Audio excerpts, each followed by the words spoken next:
ദൈവത്തിന്റെ സകല സൽഗുണങ്ങളുടെയും നമ്മുടെ രക്ഷാപദ്ധതിയോ ഇങ്ങനെ ഏത് കാര്യങ്ങൾ എടുത്താലും ദൈവത്തിന്റെ എല്ലാ ഇടപെടലിന്റെയും അടിസ്ഥാനം ത്രിയേകത്വമാണ്.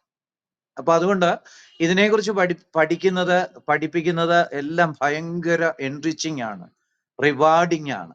ആ അർത്ഥത്തില് ഇത് ആവർത്തിച്ച് പഠിക്കേണ്ട വിഷയമായിട്ട് തന്നെ ഇരിക്കുന്നു.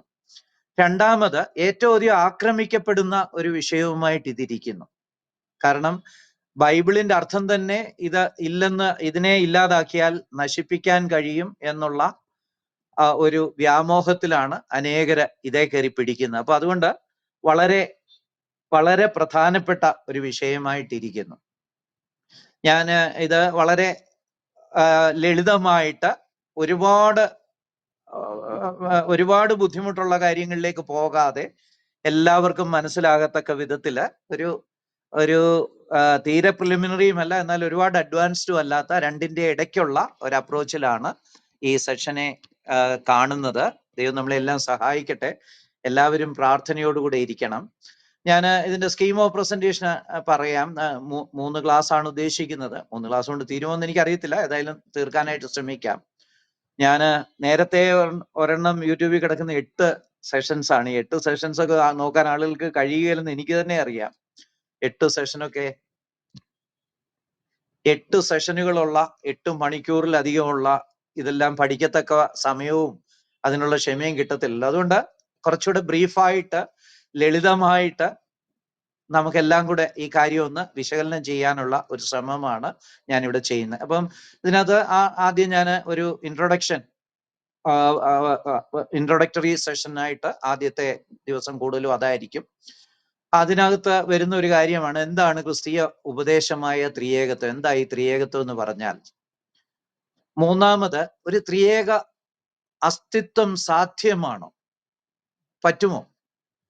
3 വ്യക്തികളായിരിക്കുക, അതേസമയം തന്നെ ഒരു ബീയിങ് അല്ലെങ്കിൽ ഒരു ഏകകമായിരിക്കുക, ഇങ്ങനെ ഒരു കാര്യം പോസിബിൾ ആണോ? യുക്തിസഹമായിട്ടോ അല്ലാതെയൊക്കെ ഇത് പോസിബിൾ ആണോ? നാലാമതായിട്ട്, ത്രിയേകത്വം അംഗീകരിക്കണമെങ്കിൽ വിശ്വാസത്തിന്റെ ആവശ്യം.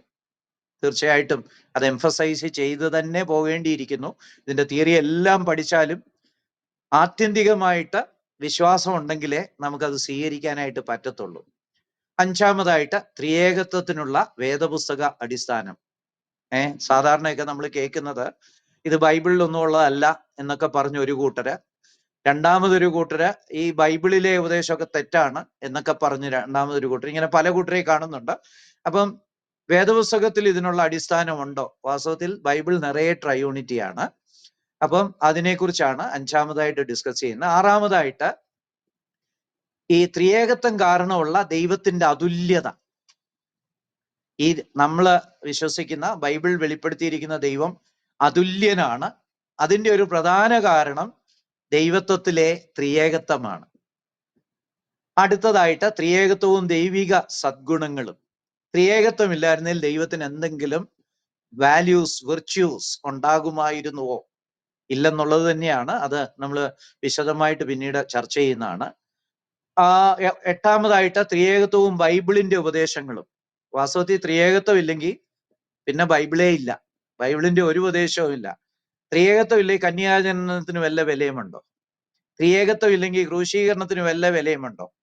യേശുക്രിസ്തു ദൈവമായി ആയ യേശുക്രിസ്തു മനുഷ്യനായി അവതരിച്ച ക്രൂശിൽ മരിച്ചതുകൊണ്ടാണല്ലോ വീണ്ടെടുപ്പ് കിട്ടുന്നത്. അപ്പം ക്രൂശീകരണത്തിനോ വീണ്ടെടുപ്പിനോ രണ്ടാം വരവിനും വല്ല അർത്ഥമുണ്ടോ? ഒരു പ്രവാചകൻ മാത്രമാ രണ്ടാമത് വരുന്നുണ്ടെങ്കിൽ കാത്തിരുന്നിട്ട് ഒരു കാര്യമില്ല. അപ്പം ബൈബിൾ ഡോക്ട്രിൻസുമായിട്ടെല്ലാം ഹൈലി ഇന്റർകണക്റ്റഡ് ആണ്. അതുപോലെ ത്രിയേകത്വത്തിനെതിരെയുള്ള വിമർശനങ്ങൾ, കുറെ ചോദ്യങ്ങൾ നമ്മൾ കേൾക്കാറുണ്ട്. യോഹന്നാന്റെ സുവിശേഷം 17-ാം അധ്യായത്തില് പിതാവ് എന്നേക്കാളും വലിയവനാണെന്ന് പറഞ്ഞിരിക്കുന്നു. യേശുക്രിസ്തു ചെറിയവനല്ലേ?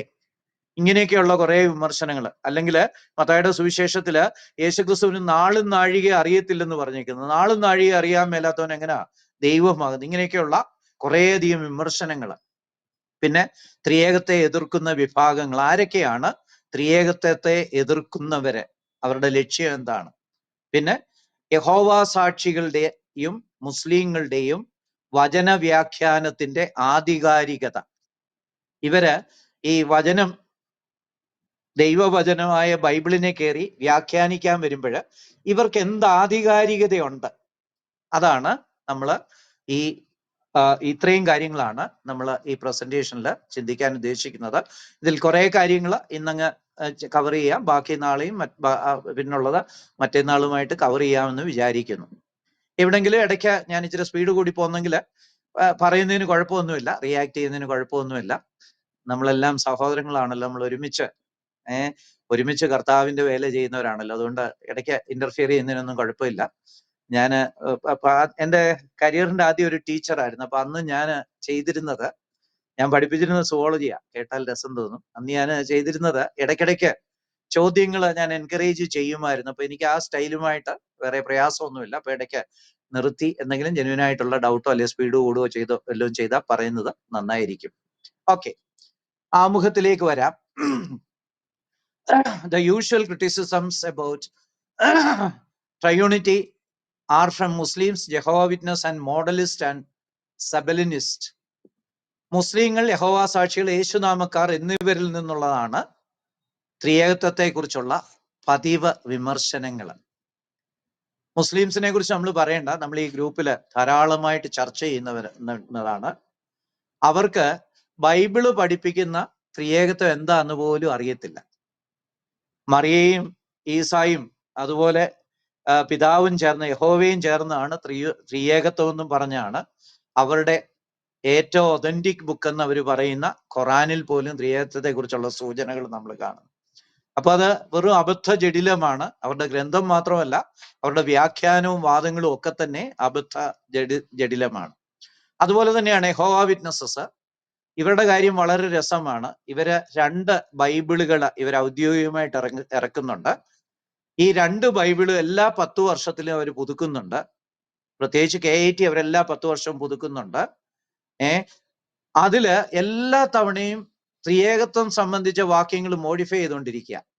1950 എഡീഷൻ എടുത്താൽ അതും 60 എഡീഷൻ എടുത്താൽ അതുമായിട്ട് ഒരുപാട് വ്യത്യാസം കാണും. 60 70 വ്യത്യാസം കാണും. ഇങ്ങനെ എങ്ങനെങ്കിലും ഈ ത്രിയേകത്തെ ഒന്ന് മായ്ച്ചു കളയണം, ഇല്ലായ്മ ചെയ്യണമെന്നുള്ള മട്ടില് വളരെ കഷ്ടപ്പെട്ടുകൊണ്ടിരിക്കുന്ന ഒരു കൂട്ടരാണ് അവര്. പിന്നുള്ളത് യേശുനാമക്കാർ അല്ലെങ്കിൽ മോഡലിസ്റ്റുകൾ, അല്ലെങ്കിൽ സബലിനിസ് എന്ന് പറയുന്നവർ. ഇത് 2-ാം നൂറ്റാണ്ടിൽ ജീവിച്ചിരുന്ന സബല്ലസ് എന്ന് പറഞ്ഞ ഒരാളിന്റെ തിയോളജിയെ തുടർന്നുള്ള പല കാലങ്ങളിൽ പലരും അതിനെ ഏറ്റെടുത്ത് മുന്നോട്ട് കൊണ്ടുപോകുന്ന ഒരിതാണ് ഈ യേശുനാമക്കാരെന്ന് പറയുന്നത്. അവര് പറയുന്നത് പിതാവും പുത്രനും പരിശുദ്ധാത്മാവും ഒക്കെ ഒരേ വ്യക്തിയാണ്. ഓരോ സാഹചര്യം അനുസരിച്ച് വിവിധ വേഷം കെട്ടി നമ്മുടെ മുന്നിൽ വരുന്നു എന്നേ ഉള്ളൂ, അല്ലാതെ ത്രിയേകത്വം ഒന്നും ഇല്ല എന്നാണ് അവർ പറയുന്നത്. അപ്പം ഈ 3 കൂട്ടരാണ് പ്രധാനമായിട്ടും ഇതിനെ എതിർക്കുന്നത്. പിന്നെ 4മതൊരു കൂട്ടർ ഇതുപോലെ പ്രധാനമാണ്, നിരീശ്വരന്മാര്. ഈ ചന്ദ്രപ്രകാശത്തില് കഴുത്തു മുറിച്ച കോഴി ഓടി നടക്കുന്നത് പോലെ എന്താ പറയുന്നെന്ന് പോലും അറിയാൻ മേലാത്ത ഒരു കൂട്ടരാണ് അവര്. അവരും ഇടയ്ക്ക് കയറി ത്രിയേകത്വത്തെയൊക്കെ ടച്ച് ചെയ്യാൻ നോക്കാറുണ്ട്. അങ്ങാടിയാണോ പച്ചമരുന്നാണോ എന്ന് അറിയാതാണ് അവർ ചെയ്യുന്നതെന്ന് മാത്രം. ഓക്കെ, ഇനിയും ത്രിയേകത്വം എന്നത് മുഴുവൻ ബൈബിളിന്റെയും പഠിപ്പിക്കലുകളെ അടിസ്ഥാനമാക്കിയുള്ള ഒരു ഉപദേശമാണ്. ബൈബിള് ഒരു കോമ്പോസിറ്റ് റെവലേഷൻ ആണ്. ബൈബിള് ഒറ്റ റെവലേഷനാ എന്ന് പറഞ്ഞാൽ മുസ്ലിംസ് പറയുന്ന പോലെ 50,000 വർഷം മുമ്പേ സ്വർഗത്തിൽ എഴുതി വെച്ചേച്ച മുഹമ്മദിന്റെ കാലത്ത് ഇങ്ങോട്ട് കെട്ടിയിറക്കി കൊടുത്തതാ എന്ന് പറയുന്നത് പോലെ ഒന്നും അല്ല. കെട്ടിയിറക്കി കൊടുത്തത് തന്നെ പല കാലത്തിലാ. അപ്പൊ ഒരു പുസ്തകം പലതായിട്ട് എങ്ങനെയാ മുറിച്ചിട്ട് കെട്ടിയിറക്കി കൊടുത്തതാണോ എന്നൊക്കെയുള്ള സംശയം നമുക്കുണ്ടാകും. പക്ഷെ ബൈബിളിനെ സംബന്ധിച്ച് ഇത് 1500 വർഷത്തിനിടയ്ക്ക് 40ഓളം ഓതേഴ്സ് 3 ഭൂഖണ്ഡങ്ങളിൽ ഇരുന്ന് എഴുതിയതാ. ഈ എഴുത്തുകാർ തന്നെ പല ക്വാളിഫിക്കേഷൻ ഉള്ളവരാണ്, പല ബാക്ക്ഗ്രൗണ്ട് ഉള്ളവരാണ്, അങ്ങനെ വ്യത്യസ്തരാണ്. പക്ഷേ ഈ ബൈബിളിന്റെ ഉപദേശം മുഴുവനും കൂടെ ഒരൊറ്റ ഡോക്ട്രിനാണ്. ഈ ബൈബിളിലെ ഏതെങ്കിലും ഒന്ന് നമുക്ക് മുറിച്ചു മാറ്റാനോ വേണ്ടെന്ന് വയ്ക്കാനോ പറ്റത്തില്ല. അത് മുഴുവനും കൂടെ ഒരൊറ്റ റെവലേഷൻ, ഒരൊറ്റ വെളിപ്പാടാണ്. അപ്പം ഈ ബൈബിളിനെ അങ്ങനെ ഒരു കോമ്പോസിറ്റ് റെവലേഷനായിട്ട് തന്നെ കാണണം, അല്ലെങ്കിൽ ഒരു റെവലേഷനായിട്ട് കണ്ടു തന്നെ വേണം ഓരോ ഉപദേശങ്ങളും പഠിക്കാനായിട്ട്. അല്ലാതെ ഏതെങ്കിലും ഒരു ഭാഗം അടർത്തിയെടുത്തിട്ട് ഒരു ഉപദേശം സ്ഥാപിക്കാൻ പോയാൽ ആകെ കുഴപ്പമാണ്. അപ്പൊ അങ്ങനെ വരുമ്പോൾ എന്താ ഈ ഉപദേശങ്ങൾ? ഉപദേശങ്ങൾ എന്ന് പറഞ്ഞാല് നമ്മള് ഉപദേശങ്ങൾ എന്ന് പറഞ്ഞാല് വേദപുസ്തകത്തിലെ ഏത് വിഷയത്തിലെ ഉപദേശം ഇത് തന്നെയാണ്. നമുക്ക് വേദപുസ്തകത്തിലെ ഉപദേശങ്ങളിലേക്ക് വരാം. ഒരു പ്രത്യേക വിഷയത്തിലെ എല്ലാ വാക്യങ്ങളും വിശകലനം ചെയ്ത ശേഷം ഏതെങ്കിലും ഒരു വാക്യത്തോട് മമതയോ വിരോധമോ കാണിക്കാതെ ഉണ്ടാക്കുന്ന ഒരു പൊതു തത്വമാണ് ബൈബിൾ ഉപദേശം. Biblical doctrine is a generalisation made after analyzing all the verses on a particular subject without any bias to or against any of the verses.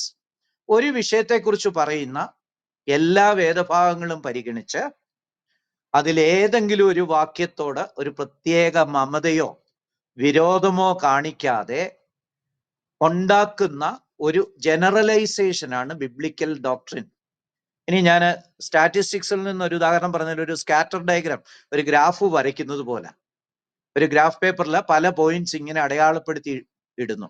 എന്നിട്ട് ഒന്നിനോടും പ്രത്യേക മമതയോ അനീതിയോ കാണിക്കാതെ അതിന് നടുക്കൂടെ ഒരു രേഖ വരയ്ക്കുന്നു.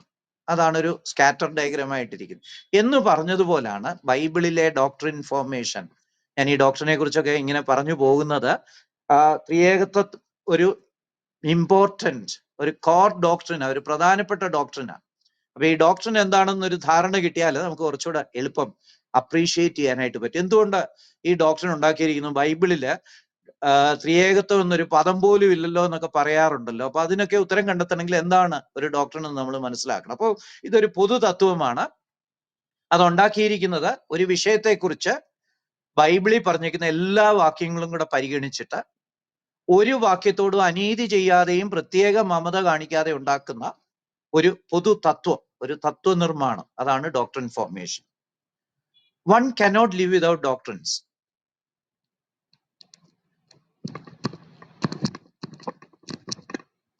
ഒരാൾക്ക് ഡോക്ട്രിൻസ് ഇല്ലാതെ ജീവിക്കാൻ പറ്റത്തില്ല. One cannot live without doctrines.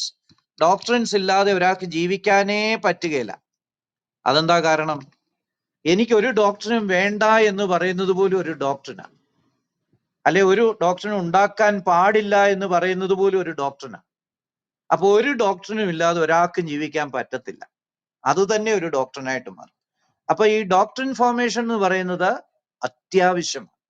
ഇത് നമുക്ക് ഒഴിവാക്കാൻ പറ്റില്ല. അപ്പം ത്രിത്വത്തിന്റെ ഡോക്ട്രിൻ ഉണ്ടാക്കിയിരിക്കുന്ന വളരെ അത്യാവശ്യമായിട്ടുള്ള ഒരു കാര്യമാണ്, വളരെ പ്രയോജനകരമായിട്ടൊരു കാര്യമാണ്, ഒഴിവാക്കാൻ മേലാത്ത ഒരു കാര്യമാണ്. കാരണം ഡോക്ട്രിൻസ് ഉണ്ടാക്കാതെ ഒരാൾക്ക് ജീവിക്കാനായിട്ട് പറ്റത്തില്ല. അതിന്റെ ഒരു കാരണം എന്നാന്ന് ചോദിച്ചാൽ, it is not possible to study all the verses in the Bible independently and remember all. ബൈബിളിലെ എല്ലാ വാക്യങ്ങളും ഒന്നൊന്നായിട്ട് പഠിക്കാനും എല്ലാം ഓർമ്മിച്ചിരിക്കാനും പറ്റത്തില്ല. 31,000-ഓളം വാക്യങ്ങള് എല്ലാം ഇൻഡിപെൻഡന്റ് ആയിട്ട് പഠിച്ചിട്ട് എല്ലാം ഓർത്തിരിക്കുക എന്ന് പറയുന്നത് ഇമ്പോസിബിളാണ്. അതേസമയം വാക്യങ്ങൾ വിഷയ സമാനതയെ അടിസ്ഥാനമാക്കി ഏതാനും ഗ്രൂപ്പുകളായിട്ട് തിരിച്ചാൽ ബൈബിളിനെ കുറിച്ച് ന്യായമായ അറിവുണ്ടാക്കുവാൻ ആ ഗ്രൂപ്പുകളുടെ പ്രത്യേകതകൾ ഓർമ്മിച്ചാൽ മതി. ഇപ്പൊ കന്യാജനനവുമായിട്ട് ബന്ധപ്പെട്ട ബൈബിളിലെ വാക്യങ്ങളെല്ലാം ഒരു ഗ്രൂപ്പ് ആക്കുക, എന്നിട്ട് അതെല്ലാം കൂടെ ചേർത്തൊന്ന് വിശകലനം ചെയ്താൽ നമുക്ക് ആ വിഷയത്തെക്കുറിച്ച് ഒരു ഐഡിയ കിട്ടും. അങ്ങനെ കിട്ടിയാൽ പിന്നെ പഠിക്കാൻ എളുപ്പമാണ്. അതുകൊണ്ടാണ് ഈ ത്രിയേകത്വം പോലുള്ള ഡോക്ട്രിൻസ് ഉണ്ടാക്കാനായിട്ട് അനേക നൂറ്റാണ്ടുകൾക്ക് മുമ്പ് പോലും അനേക ഭക്തന്മാര് അവരുടെ ജീവിതം തന്നെ ഒഴിഞ്ഞു വെച്ചത്.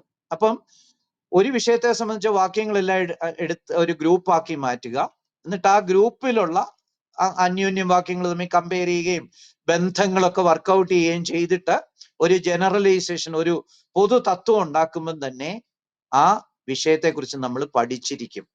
ഇനിയും ഇത് സാധാരണ ചെയ്യുന്ന ഒരു കാര്യമാണ്, ഇതെല്ലാ ഡിസിപ്ലിനും ചെയ്യുന്നതാണ്. ഒരു ഉദാഹരണം പറഞ്ഞാല്, it is like classifying the elements in the periodic table or classification of millions of animals into a species, genus, class, phylum, etc. for the ease of study.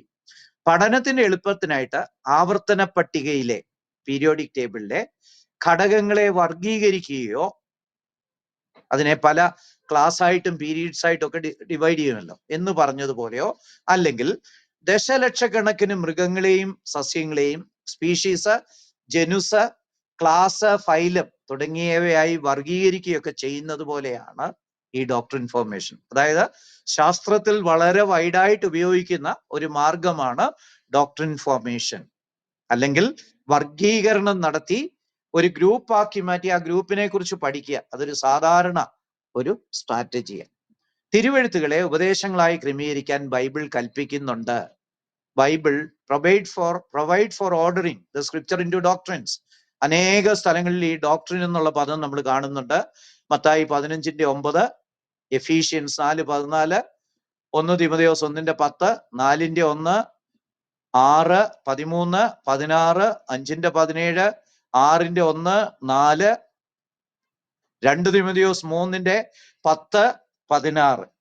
ഈ 2 തിമോഥെയോസ് 3:16 വാക്യം. തിമോഥെയോസ് ഒരു എക്സ്പേർട്ടായി ഡോക്ടറിനെ സംബന്ധിച്ച് ഒരുപാട് കാര്യങ്ങൾ പറയുന്നുണ്ട്. അപ്പൊ അതുകൊണ്ട് നമുക്ക് 2 തിമോഥെയോസ്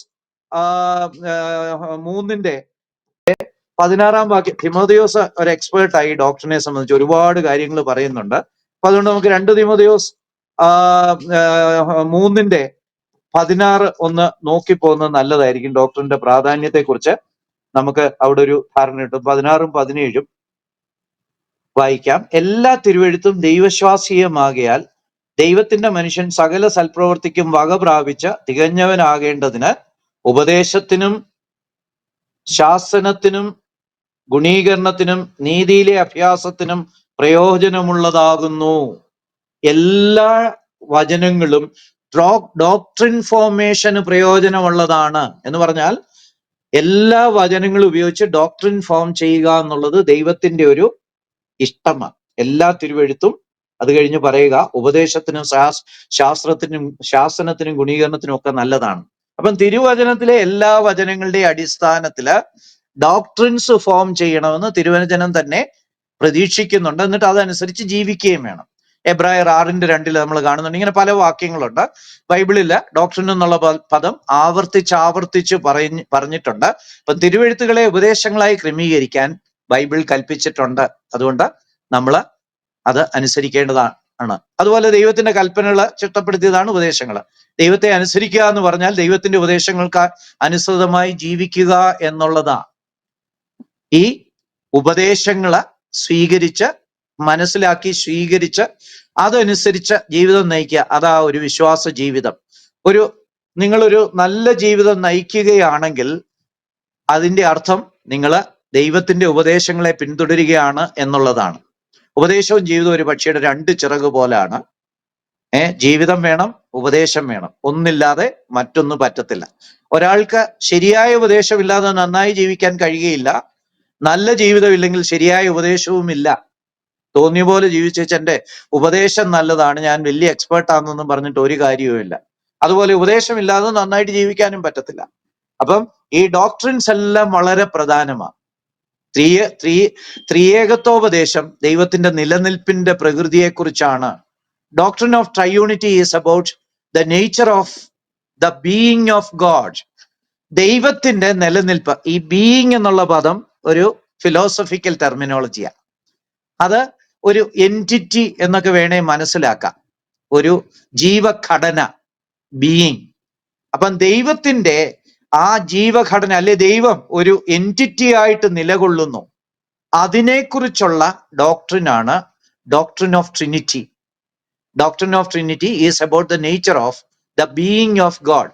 ത്രിയേകത്വോപദേശം ദൈവത്തിന്റെ നിലനിൽപ്പിന്റെ, എക്സിസ്റ്റൻസിന്റെ അല്ലെ ദൈവത്തിലുള്ള ആ ദൈവിക പ്രകൃതിയെ കുറിച്ചുള്ളതാണ്. ദൈവിക പ്രകൃതിയെ കുറിച്ച് പറയുന്ന, അതിനെക്കുറിച്ച് ഉണ്ടാക്കിയിരിക്കുന്ന ഉപദേശമാണ് ട്രയൂണിറ്റി. നിലനിൽപ്പ് അഥവാ അസ്തിത്വം അഥവാ ഉണ്മ അഥവാ പൊരുൾ എന്നാൽ സ്വയ അവബോധത്തോടു കൂടിയുള്ള അസ്തിത്വം എന്നർത്ഥം. ഈ ബീയിങ് എന്നുള്ള പദം എന്ന് പറഞ്ഞാല് അതിന് മലയാളത്തിൽ ഒരു കൃത്യം വാക്ക് കിട്ടാൻ വലിയ വിഷമമാണ്. നിലനിൽപ്പെന്ന് വേണേ ട്രാൻസ്ലേറ്റ് ചെയ്യാം, അസ്തിത്വം എന്ന് വേണേ പറയാം, ഉണ്മ, ആ ഒറിജിനാലിറ്റി, ഒറിജിനലി വാട്ട് അല്ലെ പൊരുൾ, സ്വയ അവബോധത്തോടു കൂടിയുള്ള അസ്തിത്വം എന്നാണ് ഇതിന്റെ എല്ലാം അർത്ഥം. ഒരാളുടെ അസ്തിത്വം, ആ ആളിന്റെ പ്രകൃതി, ആ ആളിന്റെ ഉള്ളിലുള്ളത് എന്താണ്, അതിനെക്കുറിച്ചുള്ളതാണ്. The nature of being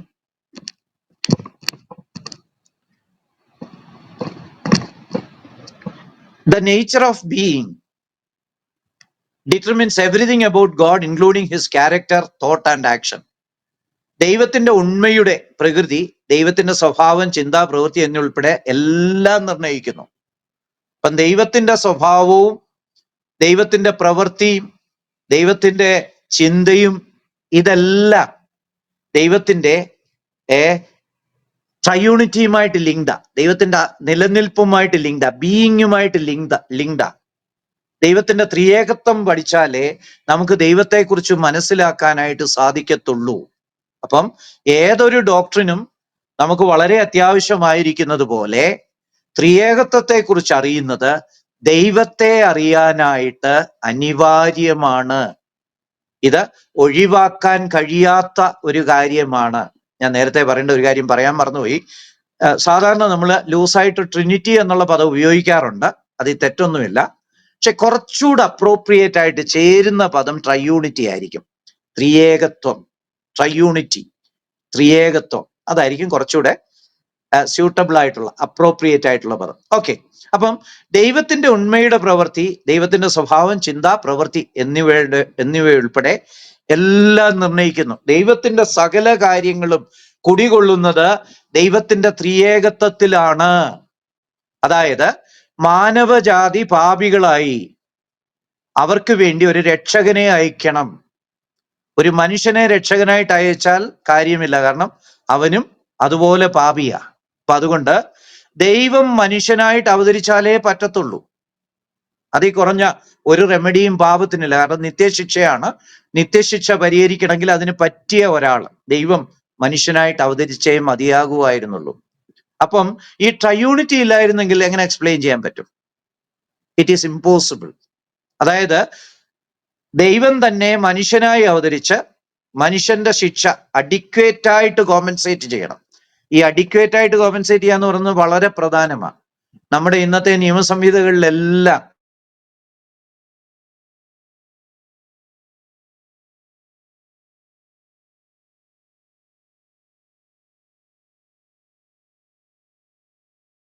adequate compensation. അപ്പൊ ഒരു തെറ്റിന് പരിഹാരം വരുത്തണമെങ്കിൽ അഡിക്വേറ്റ് കോമ്പൻസേഷൻ കൊടുത്തേ പറ്റൂ. അപ്പം നിത്യശിക്ഷാവിധിക്ക് അർഹനായ മനുഷ്യന്റെ ശിക്ഷയ്ക്ക് അഡിക്വേറ്റ് ആയിട്ട് കോമ്പൻസേറ്റ് ചെയ്യണമെങ്കിൽ വേറൊരു മനുഷ്യൻ മരിച്ചാൽ പറ്റത്തില്ലായിരുന്നു. അത് അഡിക്വേറ്റ് ആകത്തില്ല. അതുകൊണ്ടാണ് ദൈവം മനുഷ്യനായിട്ട് അവതരിക്കേണ്ടി വന്നത്. പക്ഷെ ഞാൻ പറഞ്ഞു വരുന്ന കാര്യം അതല്ല, ഞാൻ കൂട്ടത്തിൽ അങ്ങ് പറഞ്ഞതേ ഉള്ളൂ. ഒരു അഡിക്വേറ്റ് കോമ്പൻസേഷന് വേണ്ടി ദൈവം മനുഷ്യനായിട്ട് അവതരിക്കണമെങ്കിൽ ട്രയൂണിറ്റി ഇല്ലായിരുന്നു എങ്കിൽ അത് കഴിയുമായിരുന്നില്ല. അപ്പം ദൈവം അതനുസരിച്ച് ട്രയൂണിറ്റി ഡിസൈൻ ചെയ്തതോ അല്ലെങ്കിൽ അതനുസരിച്ച് എഴുതി വെച്ചതാന്നുള്ള അർത്ഥത്തിലല്ല. ട്രയൂൺ ഗോഡ് ആയതുകൊണ്ടാണ് ഒരു സൃഷ്ടി തന്നെ പോസിബിൾ ആയിരിക്കുന്നത്. നമ്മൾ പിന്നീട് അതിലേക്ക് വരും. ഒരു സൃഷ്ടി തന്നെ പോസിബിൾ ആയിരിക്കുന്ന ട്രയൂൺ ഗോഡ് ആയതുകൊണ്ടാണ്. അതുപോലെ ഒരു റിഡംഷൻ പോസിബിൾ ആയിരിക്കുന്നത് ദൈവം മനുഷ്യനായിട്ട് അവതരിച്ച് മനുഷ്യപാപത്തിന് മോചനം ഉണ്ടാക്കുക എന്നുള്ളൊരു കാര്യം തന്നെ പോസിബിൾ ആയിരിക്കുന്നത് ട്രിനിറ്റി കാരണമാണ്. ഞാൻ സൃഷ്ടി നടക്കണമെങ്കിൽ തന്നെ, നമ്മൾ എക്സിസ്റ്റ് ചെയ്യണമെങ്കിൽ തന്നെ ട്രിനിറ്റി ഉണ്ടായിരിക്കണമെന്ന് പറഞ്ഞായിരുന്നല്ലോ.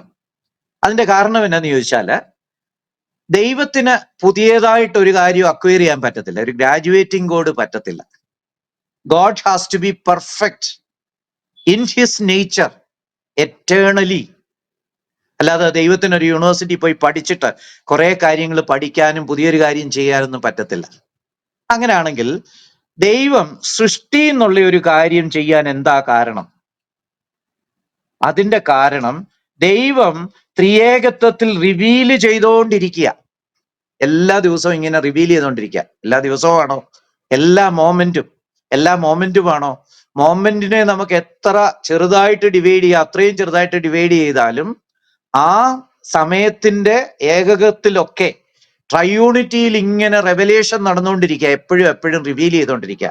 പിതാവ് പുത്രൻ റിവീൽ ചെയ്യുന്നു, പുത്രൻ പിതാവിന് റിവീൽ ചെയ്യുന്നു, പരിശുദ്ധാത്മാവ് പുത്രൻ റിവീൽ ചെയ്യുന്നു, പരിശുദ്ധാത്മാവ് പിതാവിന് റിവീൽ ചെയ്യുന്നു, പിതാവും പുത്രനും പരിശുദ്ധാത്മാവിന് റിവീൽ ചെയ്യുന്നു. ഇങ്ങനെ ഓൾവേസ് റെവലേഷൻ എന്ന് പറയുന്നത് ദൈവത്തിന്റെ ഒരു നേച്ചറാണ്, ദൈവത്തിന്റെ ഒരു ക്യാരക്ടറാണ്. ദൈവത്തിന്റെ ക്യാരക്ടറിൽപ്പെട്ട ഒരു കാര്യമേ ദൈവത്തിനുള്ളൂ. ക്യാരക്ടറിൽ പെടാത്ത ഒരു കാര്യവും ദൈവം ചെയ്യത്തില്ല. അപ്പം ഈ റെവലേഷൻ എന്ന് പറയുന്ന ദൈവത്തിന്റെ ഒരു ക്യാരക്ടർ എറ്റേണലി. എന്താ കാരണം? ട്രയൂണിറ്റി ഉള്ളത് കൊണ്ട്. ട്രയൂണിറ്റി ഇല്ലായിരുന്നെങ്കിൽ ഒരു യൂണിറ്ററി ഗോഡ് ആയിരുന്നില്ല. ഇപ്പൊ അള്ളാഹുവിനെ സങ്കല്പിക്കുക. അള്ളാഹു തന്നെ ഇങ്ങനെ ഇരിക്കുക. ആരോടാ കമ്മ്യൂണിക്കേറ്റ് ചെയ്യുന്നേ? ആരോടാ റിലേറ്റ് ചെയ്യുന്നേ? ആരോടാ റിവീല് ചെയ്യുന്നേ? ആരുമില്ല. പുള്ളി തന്നെ ഇങ്ങനെ ഏകനായിട്ടിരിക്കുക. അങ്ങനെ ഏകനായിട്ടിരുന്ന് മുഷിഞ്ഞു നശിച്ചിട്ട് ഒരു ദിവസം സൃഷ്ടിക്കാമെന്ന് അങ്ങ് തീരുമാനിക്കാന്ന് വിചാരിക്കുക. പക്ഷെ അങ്ങനെ തീരുമാനിക്കാൻ അള്ളാഹുവിന് പറ്റത്തില്ല. നേരത്തെ റിവീൽ ചെയ്യുന്ന ഒരാൾക്ക് പുതിയൊരു റെവലേഷനെ കുറിച്ച് ചിന്തിക്കാൻ പറ്റും. സൃഷ്ടി ഒരു റെവലേഷൻ ആണല്ലോ. ആകാശം ദൈവത്തിന്റെ മഹത്വത്തെ വർണ്ണിക്കുന്നു, ആകാശവിധാനം എന്റെ കൈവേലയെ പ്രസിദ്ധമാക്കുന്നു. 19-ാം സങ്കീർത്തനം 1-ാം വാക്യം അല്ലെ? അതുപോലെ റോമാലേഖനം 1:18 തൊട്ടുള്ള ഭാഗങ്ങളില് ദൈവിക സൃഷ്ടി ദൈവത്തിന്റെ റെവലേഷൻ ആണ് എന്ന് നമ്മൾ ഭംഗിയായിട്ട് വായിക്കുന്നുണ്ട്. അപ്പം ദൈവത്തിന്റെ സൃഷ്ടി ദൈവത്തിന്റെ റെവലേഷനാ. ഞാനൊരു വാക്യം അങ്ങ് വായിച്ചു പോകാം. റോമാലേഖനം 1-ാം അധ്യായത്തിൽ നിന്നുള്ള വാക്യം വായിക്കാം. റോമാലേഖനം 1-ാം അധ്യായം 19-ാം വാക്യം. ദൈവത്തെക്കുറിച്ച് അറിയാകുന്നത് അവർക്ക് വെളിവായിരിക്കുന്നു, ദൈവം അവർക്ക് വെളിവാക്കിയല്ലോ. 20, അവന്റെ നിത്യശക്തിയും ദിവ്യത്വവുമായി അവന്റെ അദൃശ്യ ലക്ഷണങ്ങൾ ലോക സൃഷ്ടി മുതൽ അവന്റെ പ്രവൃത്തികളാൽ ബുദ്ധിക്ക് തെളിവായി വരുന്നു, അവർക്ക് പ്രതിവാദമില്ലാതിരിക്കേണ്ടതിന് തന്നെ. From eternity God is revealing himself. അത് ത്രിയേകത്വത്തിൽ നടക്കുകയായിരുന്നു. ആ റെവലേഷന്റെ വേറൊരു ഫോമാണ് സൃഷ്ടി എന്ന് പറയുന്നത്. ദൈവം തന്നെ വെളിപ്പെടുത്തുക. അപ്പൊ അള്ളാഹുവിനെ സങ്കല്പിച്ച് ചോദിക്കുക, പുള്ളി ഒറ്റയ്ക്ക് ഇരിപ്പ, ഒരു ഏകകം മാത്രമേ ഉള്ളൂ, പുള്ളിയിൽ വേറൊരു ഘടകവുമില്ല, ആകപ്പാടെ ഒറ്റ ഏകകം. പ്യുവർ ഹൈഡ്രജൻ ഒരു പാത്രത്തിൽ സൂക്ഷിച്ചു വെച്ചേക്കുന്നതിൽ പുള്ളി ഇങ്ങനെ ഇരിക്കുക. അപ്പം പുള്ളിക്ക് ഇനിയും പുതിയതൊന്നും തുടങ്ങാൻ പറ്റിയില്ല. കാരണം ദൈവത്തിന് സ്വഭാവത്തിലുള്ളതേ ചെയ്യാൻ പറ്റത്തുള്ളൂ. സ്വഭാവത്തിൽ ഇല്ലാത്തത് ചെയ്യുന്ന ഒരാളെ എന്ത് വിളിക്കാം? ഹിപ്പോക്രൈറ്റ് എന്ന് വിളിക്കാം അല്ലെ? എനിക്ക് ദാനധർമ്മം ചെയ്യുന്നത് ഇഷ്ടമേ അല്ല, പക്ഷേ 4 പേരെ കണ്ടപ്പോ എന്നാ ഒരു ദാനധർമ്മം ചെയ്തേക്കാമെന്ന് വിചാരിച്ചു, ഞാനൊരു ഹിപ്പോക്രൈറ്റാ. സ്വഭാവത്തിൽ ഇല്ലാത്തത് ചെയ്യുന്നത് കളവാണ്. അപ്പം ദൈവത്തിന് സ്വഭാവത്തിലുള്ളത് മാത്രമേ ചെയ്യാൻ പറ്റത്തുള്ളൂ. അപ്പൊ അങ്ങനെയാണെങ്കിൽ ത്രിയേകത്വം ഉള്ളത് കൊണ്ടാണ് ദൈവം സൃഷ്ടിക്കാൻ പോലും മുതിർന്നത്. അപ്പം ത്രിയേകത്വം ഒഴിവാക്കിയ ഒന്നും പറ്റത്തില്ല, ഒരു ഡോക്ടറിനും പറ്റത്തില്ല. അപ്പൊ ഞാൻ പറഞ്ഞു വരുന്നത്, ഈ ദൈവത്തിന്റെ പ്രകൃതിയെക്കുറിച്ച് കൂടുതൽ മനസ്സിലാക്കിയ ഒരാൾക്ക് ദൈവത്തെ കൂടുതൽ നന്നായിട്ട് അറിയാം. ദൈവത്തെ കൂടുതൽ അറിയാവുന്ന ഒരാൾക്ക് അവനെ കൂടുതൽ അനുസരിക്കാനും വീണ്ടെടുപ്പ്, ആത്മീയ വളർച്ച, സ്വർഗത്തിലെ സമൃദ്ധമായ പ്രതിഫലം എന്നിവയുടെ ഗുണം നേടാനും കഴിയും. മനസ്സിലായോ? ദൈവത്തിന്റെ റിഡംഷൻ സ്വീകരിക്കണമെങ്കിൽ ദൈവിക ട്രിനിറ്റി അപ്രൂവ് ചെയ്താലേ അതിന് വിലയുള്ളൂ. അല്ലെങ്കിൽ യേശുക്രിസ്തു വെറും ഒരു പ്രവാചകനാണെങ്കിൽ എന്ത് പ്രയോജനമാണ്? മുഹമ്മദ് ഒരു പ്രവാചകനായിട്ട് വന്നിട്ട് എന്ത് പ്രയോജനമാണ് ലോകത്തിനുണ്ടായി? ലോകത്തില് കൂടുതൽ പാപങ്ങളും കൊള്ളിവയ്പ്പുകളും കൊലപാതകങ്ങളും അല്ലെ, അനേകരെ കഴുത്ത് വെട്ടിയും കാല് വെട്ടിയും തല വെട്ടിയും കൊല്ലുന്നതും അല്ലെ, ഒരു പ്രവാചകൻ വന്നുകൊണ്ട് അതേ ഉള്ളു ഗുണം. യേശുക്രിസ്തു സാക്ഷാൽ ദൈവം മനുഷ്യനായിട്ട് അവതരിച്ച ലോകത്തിന് ദൈവത്തിന്റെ വാല്യൂസ് തന്റെ ജീവിതത്തിലൂടെയും വചനത്തിലൂടെയും കാണിച്ചു കൊടുത്തത് കൊണ്ടാണ് വാസ്തവത്തില് യേശുക്രിസ്തുവിനൂടെ അനുഗ്രഹങ്ങൾ ലോകത്തിൽ വന്നത്, യേശുക്രിസ്തുവിലൂടെ റിഡംഷൻ വരുന്നത്. അപ്പം യേശുക്രിസ്തു ഒരു ദൈവിക അവതാരമാകാനുള്ള കാരണവും ട്രയൂണിറ്റിയാണ്. അതിനാൽ ത്രിയോഗത്വോപദേശം ബൈബിളിലെ ഏറ്റവും പ്രധാനപ്പെട്ട ഉപദേശമാണ്. This is A beautiful doctrine. നമ്മൾ ശരിക്കും ത്രിയേകത്വം പഠിച്ചിട്ട് എല്ലായ്പ്പോഴും പ്രാർത്ഥിക്കുമ്പോൾ ദൈവത്തെ സ്തുതിക്കേണ്ട ആവശ്യമുണ്ട്. ദൈവമേ, നീ ഒരു ത്രിയേകത്വമാകിയാൽ സ്തോത്രം.